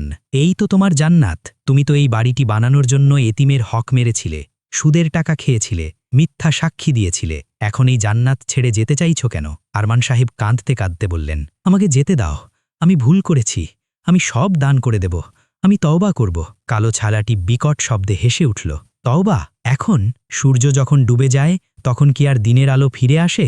তোমার তওবার সময় শেষ হয়ে গেছে, যেদিন তুমি জিনের উপত্যকায় আল্লাহকে অস্বীকার করে আমার সাথে চুক্তি করেছিলে। আল্লাহ তোমাকে অনেক সুযোগ দিয়েছিলেন। মৌলানা ইদ্রিস যখন এসেছিলেন তুমি তাকে অপমান করেছিলে, মনে আছে? আরমান সাহেব কানে হাত দিয়ে বসে পড়লেন। না না, আমি শুনতে চাই না। ছায়াটি উঠে দাঁড়ালো। সে ধীরে ধীরে আরমানের দিকে এগিয়ে এলো। তুমি এখন এই অদৃশ্য কারাগারে বন্দী, বাইরের কেউ তোমার কান্না শুনবে না। তুমি না খেয়ে না ঘুমিয়ে ভয়ে ধুকে ধুকে মরবে। এটাই তোমার দুনিয়ার শাস্তি। আখেরত তো এখনো বাকি।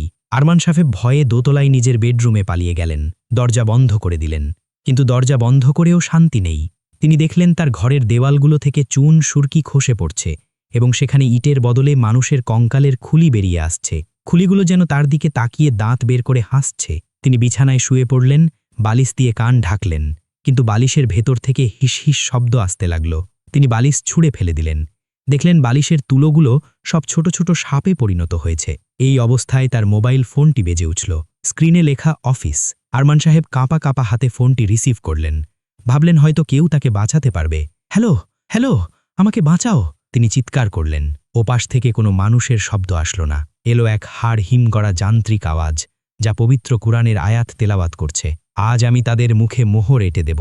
তাদের হাত আমার সাথে কথা বলবে এবং তাদের পা তাদের কৃতকর্মের সাক্ষী দেবে। সূরা ইয়াসিন ৬৫ নম্বর আয়াত। আরমান সাহেব ফোনটি ছুঁড়ে মারলেন। ফোনটি দেয়ালে লেগে ভেঙে গেল, কিন্তু ভাঙা ফোনটি থেকেও সেই তেলাওয়াত বন্ধ হল না, বরং ঘরের প্রতিটি কোণা থেকে সেই আয়াত প্রতিধ্বনিত হতে লাগল। তাদের হাত কথা বলবে, তাদের পা সাক্ষী দেবে। আরমান সাহেব নিজের হাতের দিকে তাকালেন। তিনি দেখলেন তার ডান হাতটি কাঁপছে এবং হাতের চামড়ার উপর আরবি হরফে কিছু একটা ফুটে উঠছে। তিনি ভালো করে দেখলেন, সেখানে আগুনের কালিতে লেখা মিথ্যুক বা কাজিব। তিনি বাম হাতের দিকে তাকালেন, সেখানে লেখা খাইন বা ক্রিয়ানতকারী। নিজের এই অবস্থা দেখে আরমান সাহেব জ্ঞান হারানোর মতো হলেন। তিনি বুঝতে পারলেন তিনি আর মানুষ নন, তিনি এক অভিশপ্ত আত্মায় পরিণত হয়েছেন। এই ঘর, এই সম্পদ, এই আভিজাত্য সবই এখন তার শাস্তির এক একটি উপকরণ। তিনি সিজদায় পড়ে আল্লাহকে ডাকতে চাইলেন, কিন্তু তার কপাল মেঝেতে লাগল না। এক অদৃশ্য শক্তি তার মাথাকে মেঝের ১ ইঞ্চি ওপরে আটকে রাখল। তিনি জোর করলেন, কিন্তু তার ঘাড়ের হাড় মটমট করে উঠল, তবুও কপাল মাটিতে ঠেকাতে পারলেন না। হতাশায়, যন্ত্রণায় আরমান সাহেব চিৎকার করে উঠলেন। সেই চিৎকারে আরমান ভিলার কাঁচগুলো ঝনঝন করে উঠল। কিন্তু বাইরের পৃথিবী জানল না এই প্রাসাদের ভেতরে এক রাজা আজ তার নিজের পাপের কারাগারে কিভাবে তিলে তিলে ধ্বংস হচ্ছে। ৪ দিন ধরে আরমান ভিলা কবরের মতো নিস্তব্ধ।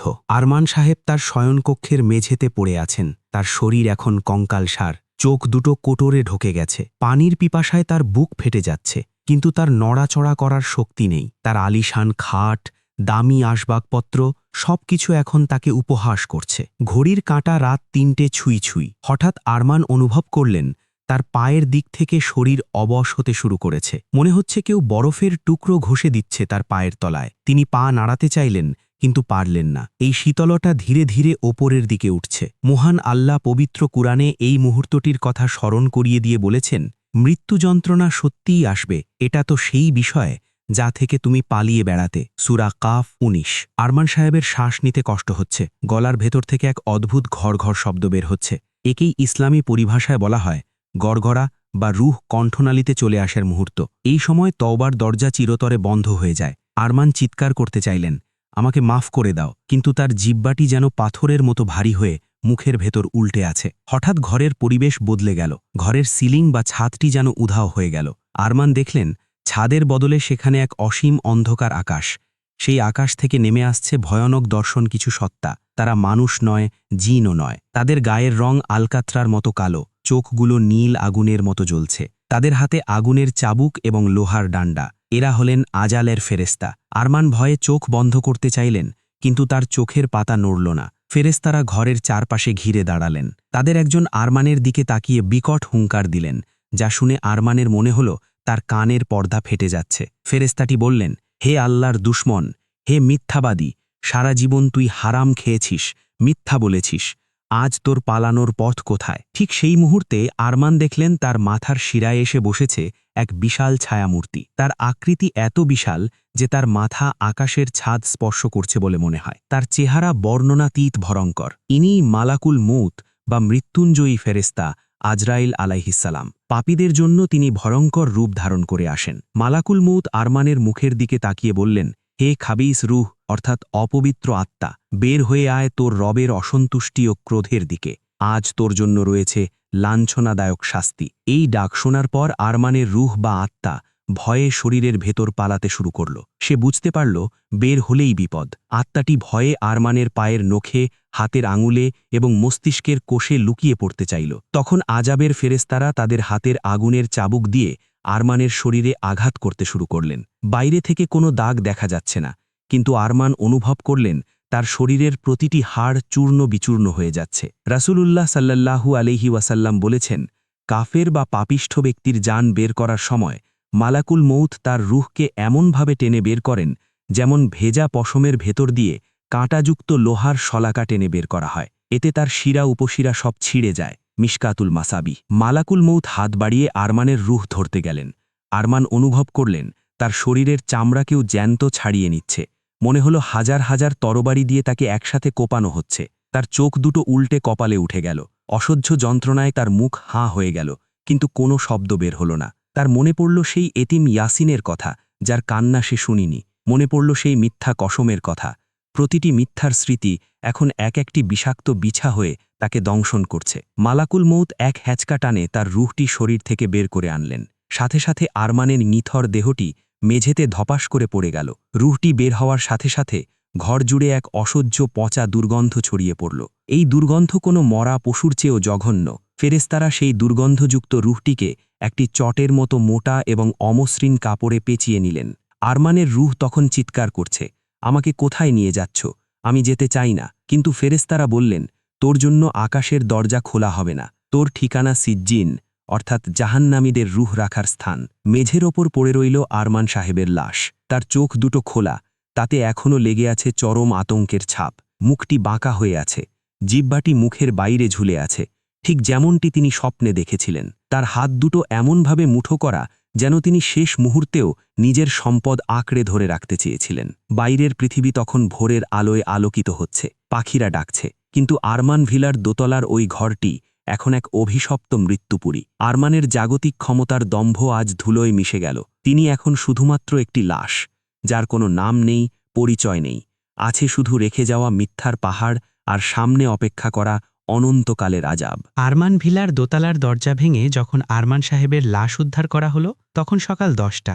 সালমা বেগম ও তার আত্মীয়রা দরজা খোলার পর যে দৃশ্য দেখলেন তা তাদের সারা জীবনের ঘুম হারাম করার জন্য যথেষ্ট ছিল। আরমান সাহেবের দেহটি কুঁকড়ে আছে, চামড়া কয়লার মতো কালো হয়ে গেছে এবং তার জিহ্বাটি অস্বাভাবিকভাবে ঝুলে বুকের উপর পড়ে আছে। তার চোখ দুটো যেন ছাদের দিকে তাকিয়ে এখনও কোনো বিভীষিকা দেখছে। পুলিশ এসে সুরতহাল রিপোর্ট তৈরি করতে গিয়ে হিমশিম খেলল। কোনো স্বাভাবিক মৃত্যুর লক্ষণ নেই, আবার কেউ তাকে খুন করেছে এমন আলামতও নেই। অবশেষে হার্ট অ্যাটাক হিসেবে কেসটি নথিভুক্ত করে লাশ দাফনের অনুমতি দেওয়া হলো। কিন্তু আসল পরীক্ষা শুরু হলো এরপর। লাশটি দোতলা থেকে নিচে নামানোর জন্য 4 জন শক্তিশালী যুবক এগিয়ে এলো। আরমান সাহেবের শরীর গত কয়েকদিনে শুকিয়ে হাড় ও চামড়া সার হয়ে গিয়েছিল।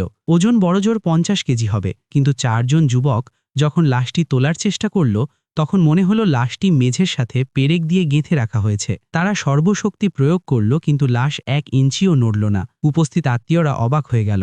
আরও 4 জন এগিয়ে এলো। মোট 8 জন যুবক মিলে আল্লাহু আকবার বলে ধরাধরি করে লাশটি তোলার চেষ্টা করল।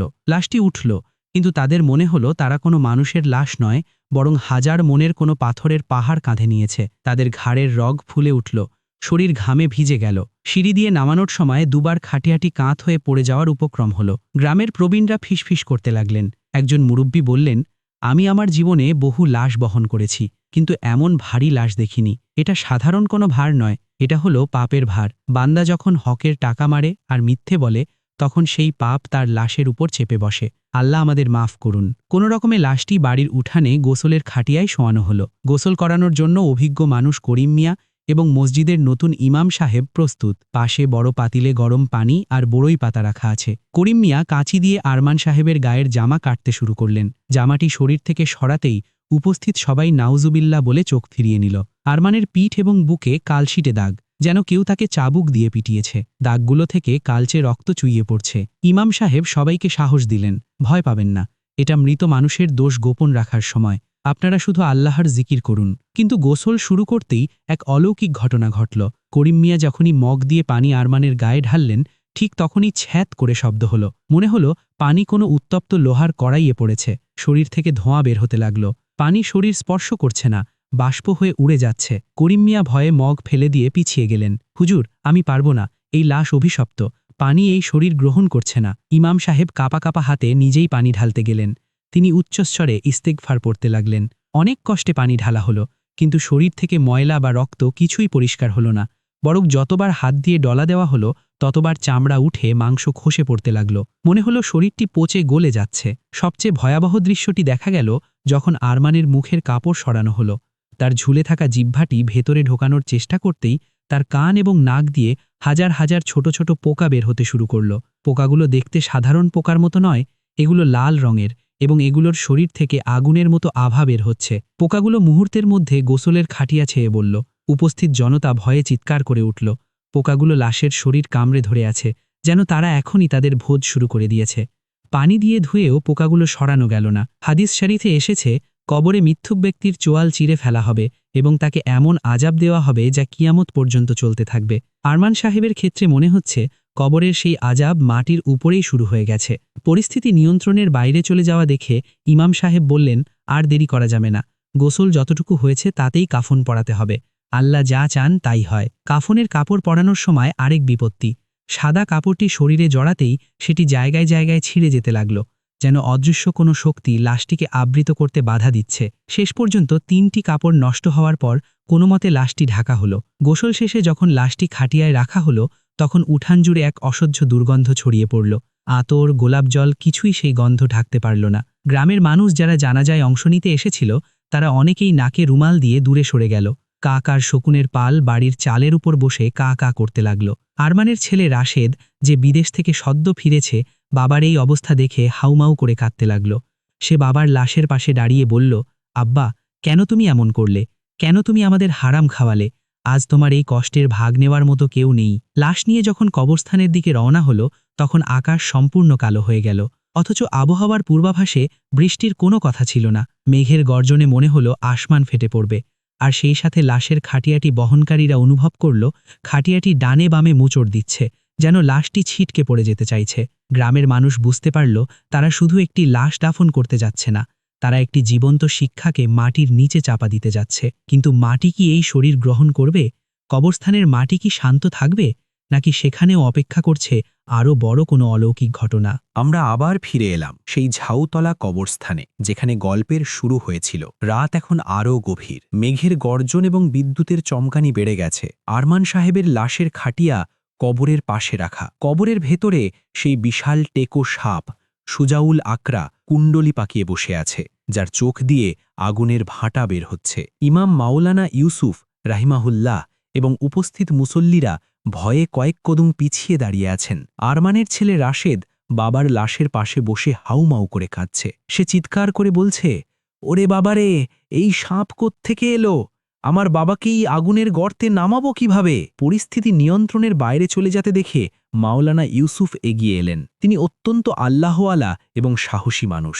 তিনি জানেন এই দৃশ্য সাধারণ কোনো দৃশ্য নয়। তিনি রাশেদকে ধরে তুললেন এবং গম্ভীর স্বরে বললেন, রাশেদ, শান্ত হও। তোমার বাবার এই অবস্থা আমাদের জন্য এক বড় শিক্ষা। দুনিয়ার আদালতে সে হয়তো বেঁচে গেছে, কিন্তু আল্লাহর আদালতে বিচার শুরু হয়ে গেছে। এই সাপ, এই আগুন সবই তার আমলের ফসল। হঠাৎ কবর থেকে এক বিকট হিসহিস শব্দ এলো এবং সাপটি মাটির নিচে অদৃশ্য হয়ে গেল। কিন্তু সাপটি চলে যাওয়ার পরও কবরের ভেতর থেকে দাউ দাউ করে লাল আগুনের শিখা দেখা যেতে লাগল। মনে হলো মাটির নিচটা গনগনে চুল্লিতে পরিণত হয়েছে। মাওলানা বললেন, আমাদের হাতে সময় নেই, লাশ দাফন করতেই হবে, এটাই ইসলামের বিধান। তিনি 4 জন সাহসী যুবককে ডাকলেন লাশটি নামানোর জন্য। তারা ভয়ে ভয়ে এগিয়ে এলো। যেইমাত্র তারা লাশের খাটিয়াটি তুলল এবং কবরের দিকে বাড়ালো, ঠিক তখনই এক অভাবনীয় ঘটনা ঘটল। কবরের 2 পাশের মাটি যেন জীবন্ত হয়ে উঠল। মাটিগুলো নড়তে শুরু করল এবং কবরের মুখটি সংকুচিত হয়ে ছোট হতে লাগল। মনে হলো মাটি চিৎকার করে বলছে, না, আমি এই পাপিষ্ঠ, মিথ্যুক ও সুদখোরকে আমার পেটে জায়গা দেব না। যে আল্লাহর জমিনে মিথ্যা বলেছে, আমি তাকে গ্রহণ করব না। যুবকরা লাশটি জোর করে নামাতে চাইল, কিন্তু এক অদৃশ্য শক্তি লাশটিকে নিচ থেকে উপরের দিকে ধাক্কা মেরে ফেলে দিল। খাটিয়াটি ছিটকে পড়ল কবরের একপাশে। আরমান সাহেবের লাশটি গড়িয়ে মাটিতে পড়ল। এই দৃশ্য দেখে অনেক মানুষ ভয়ে দৌড়ে পালাতে চাইল, কিন্তু ইমাম সাহেব ধমক দিলেন, কেউ নড়বে না, এই দৃশ্য দেখে শিক্ষা নাও, পালিয়ে গিয়ে আল্লাহর আজাব থেকে বাঁচা যাবে না। আরমানের লাশটি এখন মাটিতে পড়ে আছে। অদ্ভুত ব্যাপার হলো, লাশের পিঠের যে অংশ মাটিতে লেগে আছে সেখান থেকে ধোঁয়া বের হচ্ছে। মাটি যেন অ্যাসিডের মতো তাকে পুড়িয়ে দিচ্ছে। ইমাম রাশেদকে কাছে ডাকলেন, বললেন, বাবা, তোমার বাবা মানুষের হক নষ্ট করেছে, ইয়াতিমের সম্পদ মেরে খেয়েছে, মসজিদের টাকা চুরি করেছে। আল্লাহর হক অর্থাৎ নামাজ রোজা আল্লাহ মাফ করতে পারেন, কিন্তু বান্দার হক আল্লাহ মাফ করেন না যতক্ষণ না সেই বান্দা মাফ করে। তুমি এখনই এই মুহূর্তে সবার সামনে ঘোষণা দাও। রাশেদ কাঁপতে কাঁপতে বাবার লাশের শিয়রে দাঁড়ালো। বৃষ্টির ফোঁটা তার চোখের জলের সাথে মিশে একাকার হয়ে যাচ্ছে। সে আকাশ ফাটিয়ে চিৎকার করে বলল, হে এলাকাবাসী, হে আল্লাহ, আপনারা সাক্ষী থাকুন, আমার বাবা যত মানুষের হক নষ্ট করেছে আমি সব ফিরিয়ে দেব। ইয়াতিম ইয়াসিনের জমি আমি কালকেই রেজিস্ট্রি করে দেব। মসজিদের 15 লাখ টাকা আমি আমার বাবার সম্পদ বিক্রি করে হলেও দিয়ে দেব। আপনারা আমার বাবাকে মাফ করে দিন, দোহাই আপনাদের, বাবাকে মাফ করে দিন। উপস্থিত গ্রামবাসী সমস্বরে বলল, আমরা মাফ করে দিলাম। রাশেদের এই ঘোষণার পর এক অলৌকিক পরিবর্তন দেখা গেল। বাতাসের শো শো শব্দ কিছুটা কমল। কবরের ভেতরের আগুনের শিখা নিভে গেল, তবে এখনও ভেতর থেকে তীব্র গরম ভাপ আসছে। কবরের মুখটি যা ছোট হয়ে গিয়েছিল তা আবার স্বাভাবিক আকার ধারণ করল। মাওলানা বললেন, দ্রুত নামাও, আল্লাহ হয়তো সাময়িক সুযোগ দিয়েছেন। এবার 6 জন লোক মিলে লাশটি তুলল। লাশটি এখনও অনেক ভারী, তবে আগের মতো আর বাধা দিচ্ছে না। তারা বিসমিল্লাহি ওয়া আলা মিল্লাতি রাসুলিল্লাহ বলে লাশটি কবরে নামালো। কিন্তু লাশটি কবরের মাটিতে শোয়ানোর সাথে সাথেই মাটির নিচ থেকে এক ভয়ঙ্কর মটমট শব্দ শোনা গেল। উপস্থিত সবাই সেই শব্দ শুনতে পেল। এটা হাড় ভাঙার শব্দ। রাসূলুল্লাহ সাল্লাল্লাহু আলাইহি ওয়াসাল্লাম বলেছেন, মৃত ব্যক্তিকে যখন কবরে রাখা হয় তখন মাটি তাকে এমন জোরে চাপ দেয় যে তার এক পাঁজরের হাড় অন্য পাঁজরের হাড়ের ভেতর ঢুকে যায়। যদি সে পাপিষ্ঠ হয় তবে এই চাপ কিয়ামত পর্যন্ত চলতে থাকে। মুসনাদে আহমদ। আরমান সাহেবের লাশটি কবরে রাখার সাথে সাথেই কবর তাকে সেই ভয়াবহ চাপ বা স্কুইজ দিল। মনে হলো অদৃশ্য কোনো হাইড্রোলিক মেশিন লাশটিকে চ্যাপ্টা করে ফেলছে। যারা লাশ নামাতে নেমেছিল তারা ভয়ে এক লাফ উপরে উঠে এলো। ইমাম সাহেব দ্রুত বাঁশ দিয়ে কবর ঢাকতে বললেন, তাড়াতাড়ি করো, মাটি তার কাজ শুরু করে দিয়েছে। বাঁশ দেওয়া শেষ হলো, তার উপর চাটাই দেওয়া হলো। এবার মাটি দেওয়ার পালা। সবাই যখন এক মুঠো করে মাটি দিচ্ছে তখন তাদের মনে হলো তারা আগুনের গোলার ওপর মাটি ফেলছে। মাটির নিচ থেকে মানুষের গোঙানির মতো শব্দ ভেসে আসছে। সেই গোঙানি বাতাসের শব্দের সাথে মিশে এক ভুতুরে পরিবেশ তৈরি করল। কারো মনে আর কোনো সন্দেহ রইল না যে আরমান সাহেবের বিচার শুরু হয়ে গেছে। যে জিহ্বা দিয়ে তিনি মিথ্যা বলেছেন, যে শরীর তিনি হারাম দিয়ে গড়েছিলেন, আজ সেই শরীর মাটির নিচে পিষে ফেলা হচ্ছে। মাটি দেওয়া শেষ হল। ইমাম সাহেব মোনাজাত ধরলেন, কিন্তু তার হাত কাঁপছিল। তিনি আল্লাহর কাছে পানাহ চাইলেন। মোনাজাত শেষে তিনি যখন ফিরতে চাইলেন তখন দেখলেন সদ্য দেওয়া কবরের মাটি কাঁপছে, যেন নিচ থেকে কোনো কিছু বারবার ধাক্কা দিচ্ছে, এবং কাঁচা মাটির ফাটল দিয়ে হালকা ধোঁয়া বিল হচ্ছে। গ্রামের মানুষরা আর সেখানে এক মুহূর্তও দাঁড়াতে চাইল না। সবাই দ্রুত পায়ে বাড়ির পথ ধরল। পেছনে পড়ে রইল অন্ধকার কবরস্থানে এক নতুন কবর, যার ভেতরে চলছে এক মহাজাগতিক শাস্তি। আরমান সাহেব এখন তার কর্মের একচ্ছত্র মালিক। তার আর কোনো সাহায্যকারী নেই। কিন্তু গল্পের এখানেই শেষ নয়। পরদিন সকালে গ্রামবাসী এমন এক দৃশ্য দেখবে যা তাদের তওবা করতে বাধ্য করবে। ঝড় বৃষ্টিময় সেই ভয়াল রাতের পর ঝাউতলা গ্রামে এক নতুন সকাল এলো। আজকের আকাশটা অসম্ভব পরিষ্কার, নীল। সূর্য তার সোনালি আলো ছড়িয়ে দিয়েছে চারপাশ। কিন্তু ঝাউতলা কবরস্থানের পরিবেশটা অন্য দিনের মতো শান্ত নয়। ফজরের নামাজের পর থেকেই গ্রামের মানুষ দলে দলে কবরস্থানের দিকে ছুটছে, কারণ গতরাতে দাফন করে আসা আরমান সাহেবের কবরটি নিয়ে এক অবিশ্বাস্য খবর ছড়িয়ে পড়েছে। মসজিদের ইমাম মাওলানা ইউসুফ রাহিমাহুল্লাহ ফজরের নামাজ শেষ করে মুসল্লিদের নিয়ে কবর জিয়ারত করতে গিয়েছিলেন, কিন্তু সেখানে গিয়ে তারা যা দেখলেন তা মানুষের কল্পনার অতীত। আরমান সাহেবের কবরটি যা মাত্র কয়েক ঘণ্টা আগে তাজা মাটি দিয়ে ভরাট করা হয়েছিল, তা এখন আর সমান নেই। কবরের মাঝখানের মাটি দেবে গিয়ে বিশাল এক গর্ত তৈরি হয়েছে। মনে হচ্ছে মাটির নিচের কোনো শূন্যতায় লাশটি তলিয়ে গেছে। সবচেয়ে আতঙ্কের বিষয় হল, সেই গর্ত থেকে এখনও হালকা ধোঁয়া বের হচ্ছে এবং কবরের উপরের মাটিগুলো পুড়ে ছাইয়ের মতো ধূসর ও কালো হয়ে গেছে। কবরের আশেপাশের সবুজ ঘাসগুলোও পুড়ে হলুদ হয়ে গেছে, যেন মাটির নিচ থেকে প্রচণ্ড তাপ ও তেজস্ক্রিয়তা বের হয়েছে। উপস্থিত জনতার মধ্যে পিনপতন নীরবতা, কারও মুখে কোনো কথা নেই। সবাই ভয়ে জুবুথুবু হয়ে দাঁড়িয়ে আছে। বাতাসের সাথে পোড়া গন্ধ ভেসে আসছে, যা মনে করিয়ে দিচ্ছে জাহান্নামের শাস্তির কথা। আরমান সাহেবের ছেলে রাশেব কবরের পাশে এসে ধপাস করে বসে পড়ল। তার চোখ ফুলে লাল হয়ে আছে। সে বাবার কবরের এই অবস্থা দেখে আর নিজেকে ধরে রাখতে পারল না। সে চিৎকার করে বলল, আব্বা, আজ তোমার এই পরিণতির জন্য কে দায়ী? শুধুই কি তুমি, নাকি আমরাও? আমরা তোমার টাকার গরম দেখিয়েছি, কিন্তু কখনো তোমাকে হারামের পথে বাধা দিইনি। রাশেদ উঠে দাঁড়ালো। সে উপস্থিত গ্রামবাসীর দিকে তাকিয়ে বলল, আপনারা সাক্ষী থাকুন, কাল রাতে আমি যা ওয়াদা করেছিলাম তা আজই পালন করব। রাশেদ সাথে সাথেই লোক পাঠিয়ে ইয়াতিম ইয়াসিনকে ডেকে আনল। ইয়াসিন এখন ৩০ বছরের যুবক, কিন্তু দারিদ্র্যে ক্লিষ্ট। রাশেদ সবার সামনে ইয়াসিনের হাত ধরে ক্ষমা চাইল এবং পকেট থেকে জমির আসল দলিল বের করে তার হাতে তুলে দিল। রাশেদ বলল, ভাই ইয়াসিন, আমার বাবা তোমার উপর জুলুম করেছে। এই যে তোমার বাবার সব সম্পত্তি আমি তোমাকে ফিরিয়ে দিলাম, আর এই নাও অতিরিক্ত ৫ লাখ টাকা। এটা গত ২০ বছর তোমার জমি ভোগ করার ক্ষতিপূরণ। আল্লাহর ওয়াস্তে আমার বাবাকে মাফ করে দাও। ইয়াসিন চোখের পানি মুছে রাশেদকে জড়িয়ে ধরল। সে আকাশের দিকে তাকিয়ে বলল, হে আল্লাহ, আমি আরমান চাচাকে মাফ করে দিলাম, তুমিও তাকে মাফ করো। এরপর রাশেদ মসজিদ কমিটির হাতে ১৫ লাখ টাকার চেক তুলে দিল এবং সাথে আরও ৫ লাখ টাকা জরিমানা হিসেবে দান করল। সে ঘোষণা দিল, আমার বাবার রেখে যাওয়া সব সুদের কারবার আমি আজ থেকে বন্ধ ঘোষণা করলাম। রাশেদের এই তওবা এবং ঋণ পরিশোধের পর উপস্থিত মানুষের মনে হল, কবরের ভেতর থেকে আসা সেই ভ্যাপসা গরম ভাবটা কিছুটা কমেছে, কিন্তু কবরের সেই ধসে যাওয়া কালো গর্তটি ঠিকই রইল, মানুষের জন্য এক জ্বলন্ত নিদর্শন হয়। মাওলানা ইউসুফ রাহিমাহুল্লাহ সবার উদ্দেশ্যে একটি নাতিদীর্ঘ বয়ান শুরু করলেন। তার কণ্ঠে আজ এক গভীর বেদনা এবং সতর্কবার্তা। তিনি বললেন, হে আমার ভাইয়েরা, আপনারা নিজের চোখে যা দেখলেন তা কোনো গল্প নয়, এটাই রূঢ় বাস্তবতা। আরমান সাহেব নিজেকে দুনিয়াতে খুব চালাক ভাবতেন।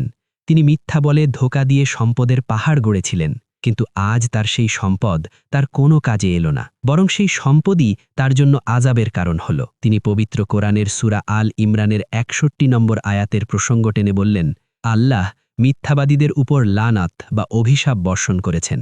রাসূলুল্লাহ সাল্লাল্লাহু আলাইহি ওয়াসাল্লাম বলেছেন, তোমরা সত্যকে আঁকড়ে ধরো, নিশ্চয়ই সত্য পুণ্য বা নেকির পথ দেখায়, আর নেকি জান্নাতের পথ দেখায়। আর তোমরা মিথ্যা থেকে বেঁচে থাকো, নিশ্চয়ই মিথ্যা পাপাচার বা গুনাহের পথ দেখায়, আর পাপাচার জাহান্নামের পথ দেখায়। সহিহ বুখারী ও মুসলিম। ইমাম সাহেব আরও বললেন, মানুষ মনে করে কেউ দেখছে না, তাই মিথ্যা বললে সমস্যা নেই, কিন্তু আল্লাহ বলেন, মানুষ এমন কোনো কথাই উচ্চারণ করে না যা সংরক্ষণ করার জন্য তার কাছে ফেরেশতা প্রস্তুত থাকে না। সূরা কাফ। আরমানের প্রতিটি মিথ্যা, প্রতিটি ধোঁকা ফেরেশতারা লিখে রেখেছিলেন। আজ সেই খাতা তার গলার হার হয়েছে। তিনি কবরের দিকে ইশারা করে বললেন, এই যে ধসে যাওয়া কবর, এই যে পোড়া মাটি, এগুলো আমাদের জন্য সাইন বা নিদর্শন। আল্লাহ চাইলে সবকিছু গোপন রাখতে পারতেন, কিন্তু তিনি মাঝে মাঝে এমন দৃশ্য দেখান যাতে জীবিতরা শিক্ষা নেয়। মনে রাখবেন, জিহ্বা শরীরের খুব ছোট অংশ, কিন্তু এটাই মানুষকে সবচেয়ে বেশি জাহান্নামে নিয়ে যাবে। বয়ান শেষে সবাই হাত তুলে মোনাজাত করল। কান্নার রোলে কবরস্থান ভারী হয়ে উঠল। সবাই আল্লাহর কাছে খাঁটি দিলে তওবা করল যে তারা আর কখনো জেনে শুনে মিথ্যা বলবে না, কারো হক নষ্ট করবে না। সেই দিনের পর থেকে ঝাউতলা গ্রামে এক আমূল পরিবর্তন এলো। গ্রামের মানুষ মিথ্যা বলা প্রায় ছেড়েই দিল। কেউ কোনো বিবাদে জড়ালে আরমান সাহেবের কবরের কথা মনে করিয়ে দিলেই সব মিটমাট হয়ে যেত। দোকানদাররা ওজনে কম দেওয়া বন্ধ করে দিল। মসজিদটি পুনর্নির্মাণ করা হলো, যার নাম দেওয়া হলো মসজিদে তাওবা।